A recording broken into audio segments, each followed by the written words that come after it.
Good morning guys. So ito na pala yung part 2 ng ride namin papunta ng Hinulugang Taktak. So by this time ay umaahon na kami dito sa may Sumulong Highway at hopefully nga ay ganun pa rin yung performance ko na hindi ako makatugod hanggang dun sa itaas ng Cloud9 kasi doon kami mag-aantayan. At ito nga, nandito sa tabi ko si Sir Oli. Ayan, yung gamit niyang bike is Brompton. So siya yung may pinakamahal na bike sa amin. Folding bike siya na Brompton yung brand. Dito nga ay hawak-hawak ko pa rin yung camera ko, yung Insta360 kasi nga gawa ng nasira yung mount niya dahil natanggal yung isang bolt, kaya hawak-hawak ko na lang siya ngayon. And hopefully hindi ako mangawit para at least may ma-record tayo pamunta ng itaas. Dito nga ay unti-unti nang tumataas yung ahon dito, kaya kumuha muna ako ng mga clip para at least may kuha ko kasi pagdating dun sa may pinaka-ahon na talaga ay hindi ko na ito mahahawakan yung camera at hindi na ako makakapag-record. At sa part na to ay nabuntutan ko na nga si Bustard at ayan, hinahabol ko siya at malalampasan ko siya, pero sa bandang taas ay lalagpasan din ulit ako mamaya ni Sir Third.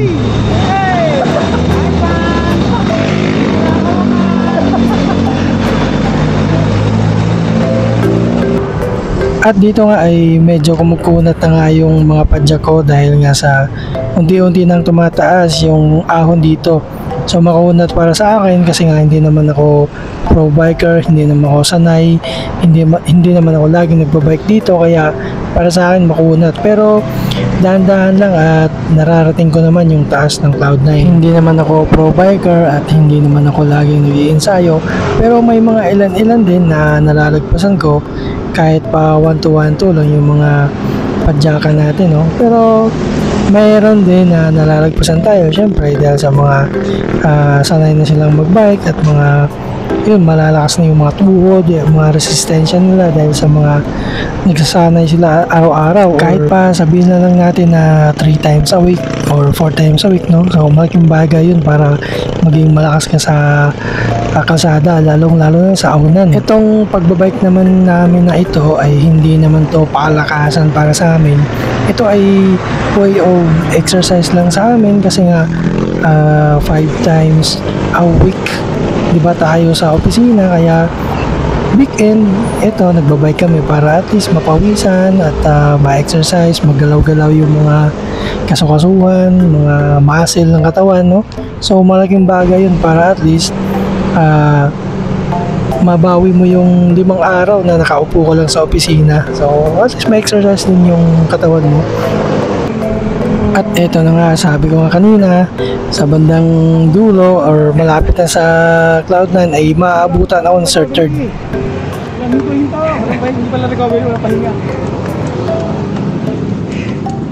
Kasi uli kaya? At ayun na nga, mapapansin niyo sa video na habang kinakausap ako ni Sir Third ay hinihingal ako, no? Kasi nga dito nasa kalahati na kami ng ahon dito at makakarating na kami ng Cloud9. So si Sir Third dati nung una naming akyat dito sa may Sumulong Highway, so pangalawang akyat na kasi namin ito. Nung unang ahon kasi namin ay hindi naka diretso si Sir Third, naka dalawang tukod siya dahil nga dun sa sprocket niya na maliit, kaya makunat yung padyak niya. Pero ngayon pinalitan na ni Sir Third yung sprocket na, kaya ayan, dire-diretso na siyang nakakaakyat dito sa Sumulong. At fast forward na tayo guys, no? So bali nandito na tayo sa Taktak.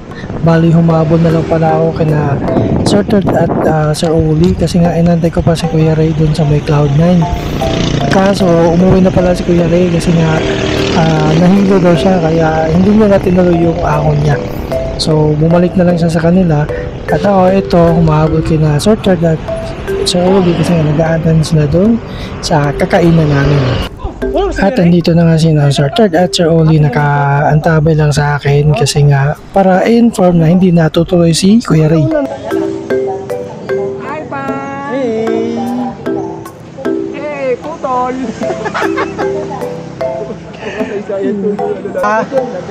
At dito nga ay naghanap na kami ng pwesto na pwede makainan para makapag-almusal na. At medyo nagtaka kami dito kasi wala masyadong bikers. Yun pala, yung kainan dito ay inilipat na dun sa may food park, dun sa may bandang papunta na ng Tikling.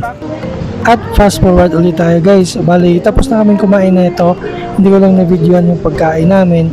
At pagkatapos noon ay dumiretso kami dito sa may Bigote Cafe para magkape kasi nag-aaya ng kape si Sir Oli. And so ito yung mga menu nila. Hindi makita yung menu, mukha ko yung nakikita. So ayan, umorder na kami ng cafe dito para at least makapagkape bago tuluyang umuwi. At habang inaantay namin yung order namin na coffee ay dito muna kami umupo at nag-chill muna habang nakikinig sa maganda at chill na music.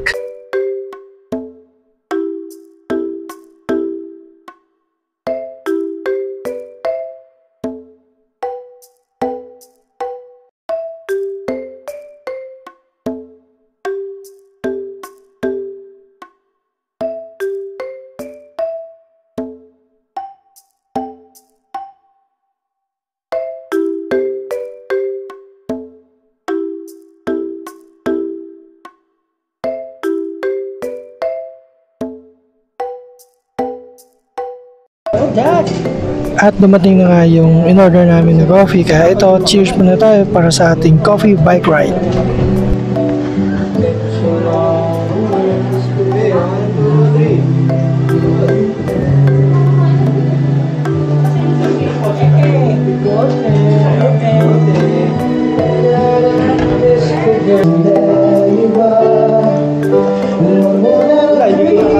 At pagkatapos nga namin inumin yung mga coffee namin ay lumabas na kami dito para mag-prepare na para sa ride out para umuwi na.